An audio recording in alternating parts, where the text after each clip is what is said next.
Perkenalkan, kami dari kelompok 6 akan mempresentasikan tentang arsitektur pasca revolusi industri. Sebelumnya, izinkan kami memperkenalkan diri terlebih dahulu. Perkenalkan, nama saya Iwayan Anggawinata dengan NIM 154. Perkenalkan, nama saya Komang Hayu Mulya Putra, NIM 140. Perkenalkan, nama saya Imade Ferry Putra Darmawan dengan NIM 149. Dan teman saya Inengah Mahendra Satya Wicaksana dengan NIM 136 sedang sakit. Sebelumnya, revolusi industri terjadi di Eropa pada pertengahan abad ke-18 yang melahirkan banyak perubahan pada dunia. Saat itu, perubahan dasar terjadi pada pola kehidupan dan tatanan sosial masyarakat di bagian barat dunia. Terjadinya perubahan terhadap industri dengan penggunaan secara luas tenaga mesin dan yang menggantikan tenaga manusia. Perubahan ini juga berdampak pada bidang seni, desain, dan juga arsitekturnya. Memberikan pengaruh dari segi teknologi, fungsi, dan juga material.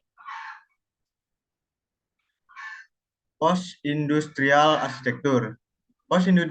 Post-industri arsitektur menuntut desain-desain pada bangunan untuk menitik beratkan pada pengguna bangunan atau user counter design yang sangat bertolak belakang dengan industri arsitektur yang mana desainnya menitik beratkan kepada kepentingan produksi industri seperti mesin dan juga pabrik, bukan kepada pelaku atau penghuni dari bangunannya. Jugendstil uh, dari tahun 1920 sampai 1940. Arsitektur Jugendstil merupakan gerakan seni dekoratif dan arsitektur yang lahir dan berpusat di Eropa Barat. Gerakan ini dimulai pada tahun 1890 hingga 1910 sebagai reaksi menantang penekanan sejarah pada karya-karya seni di pertengahan abad ke-19. Abad ke-19, gerakan ini memiliki komitmen untuk menghapuskan hierarki tradisional dalam seni di mana pada masa itu banyak yang berpandangan bahwa seni lukis dan seni pahat lebih superior dibandingkan dengan seni kerajinan dekoratif. Karakteristik Jugendstil. Yang pertama ada bentuk masa bangunannya lebih terlihat dinamis. Yang kedua, menggunakan uh, banyak lengkungan. Yang ketiga, menggunakan jendela bukaan jendela menggunakan material kaca. Yang keempat, ornamen pada bangunan yang menggunakan motif tanaman. Next. Adapun contoh dari arsitektur Jugendstil itu yang pertama Praha Ceko Eropa, yang kedua Museum Seni Tarapan. Next. Selanjutnya ada Art Deco dari tahun 1920 sampai 1939. Arsitektur Art Deco adalah sebuah gaya desain arsitektur yang bersifat dekoratif modern. Terdapat aliran kubisme, futurisme, dan konstruktivisme, serta mengambil desain dari Mesir, Syria, Persia pada gaya Art Deco. Karakteristik arsitektur Art Deco. Yang pertama adanya ziggurat, yang kedua memiliki sisi lengkung, yang ketiga bentuk atap yang datar, yang keempat menggunakan glass block, yang kelima yaitu dekorasi yang artis artistik. Next. Adapun contoh dari arsitektur Art Deco, Yang itu yang pertama The Bryant Park Hotel in New York dan juga eh, Chrysler Building di New York. Eh, Next akan dilanjutkan oleh teman saya. Selanjutnya ada ekspresionisme. Arsitektur ekspresionisme adalah gaya arsitektur yang berkembang di Eropa pada permulaan abad ke-20, yaitu tepatnya pada tahun 1905 sampai 1925, yang pertama kali terjadi di Jerman sebagai pergerakan ekspresionisme, dan di Belanda khususnya di Amsterdam antara tahun 1910 sampai 1925. Next. Karakteristik arsitektur ekspresionisme. Yang pertama, bentuk massa bangunan yang asimetris. Yang kedua, merupakan hasil kombinasi seni dan industrial production. Yang ketiga, mengekspos esensi dari material yang digunakan. Yang keempat, menggunakan peruangan yang dioptimalkan melalui penataan struktur, sirkulasi, dan pencahayaan. Next. Berikut contoh arsitektur ekspresionisme yang terdapat pada gambar. Next. Terus ada konstruktivisme.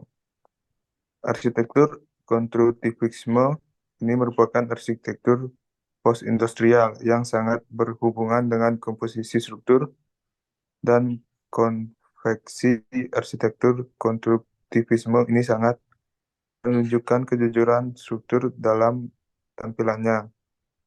Gaya arsitektur ini sangat identik dengan negara Rusia yang minimal pada tahun 1920 sampai dengan 1930, yang dimana merupakan tempat pengembangan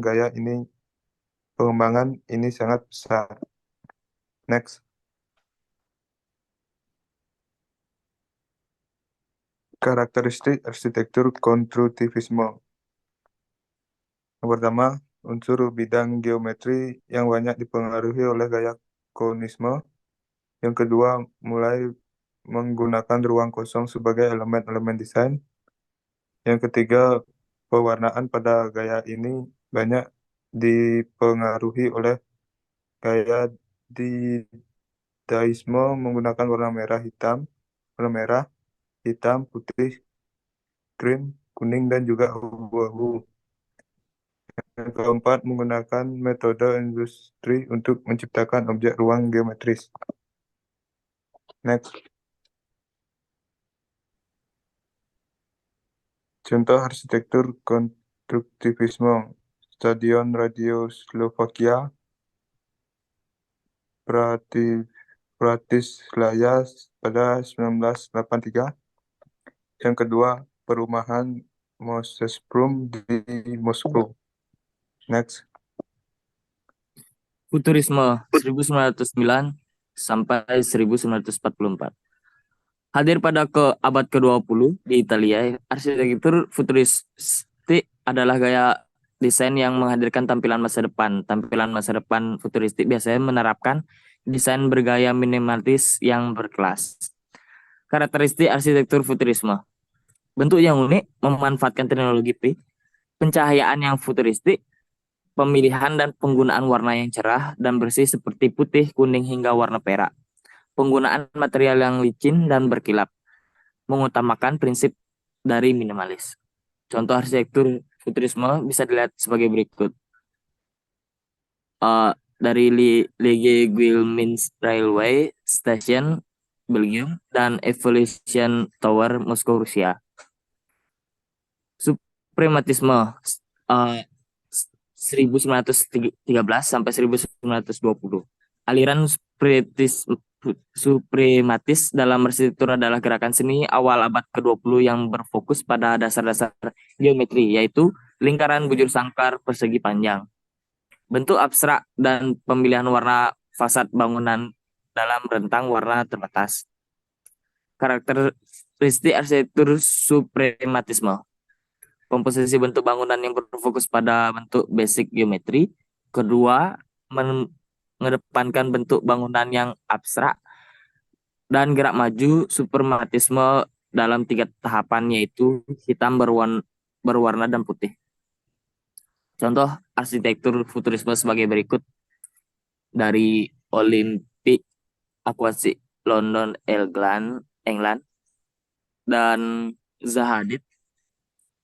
Arsitektur Zahadid, Fitra Fair Station 1994.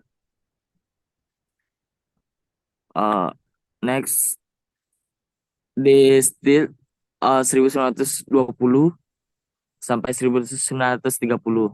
Arsitektur di Steel merupakan salah satu dari tren atau gaya arsitektur post-industrial arsitektur yang berkembang pada masa arsitektur modern, yaitu antara tahun 1920-an sampai dengan tahun 1930-an. Arsitektur ini lebih menunjukkan sebuah pemikiran akan kesederhanaan dan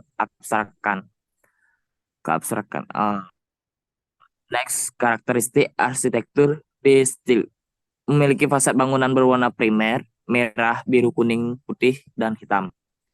Komposisinya adalah harmoni kontras, memunculkan bentuk yang dinamis. Arsitektur tidak dipandang sebagai selubung bangunan yang mati, tapi mencerminkan ruang dari waktu. Dan mewujudkan dengan bentuk-bentuk yang ringan, permainan bidang-bidang, dan pencahayaan. Contoh arsitektur futurisme sebagai berikut: The Eiffel Square House dan The Hague City Hall. Kesimpulan, revolusi industri dimulai pada akhir abad ke-18 di mana terjadi peralihan dalam penggunaan tenaga kerja di Inggris.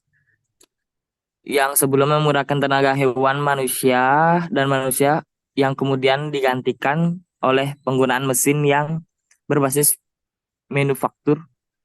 Periode awal dimulai dengan dilakukan mekanisasi terhadap industri tekstil, pengembangan teknik pembuatan besi, dan peningkatan penggunaan batu bara. Ekspansi perdagangan turut dikembangkan dengan dibangunnya terusan perbaikan jalan raya dan rel kereta api.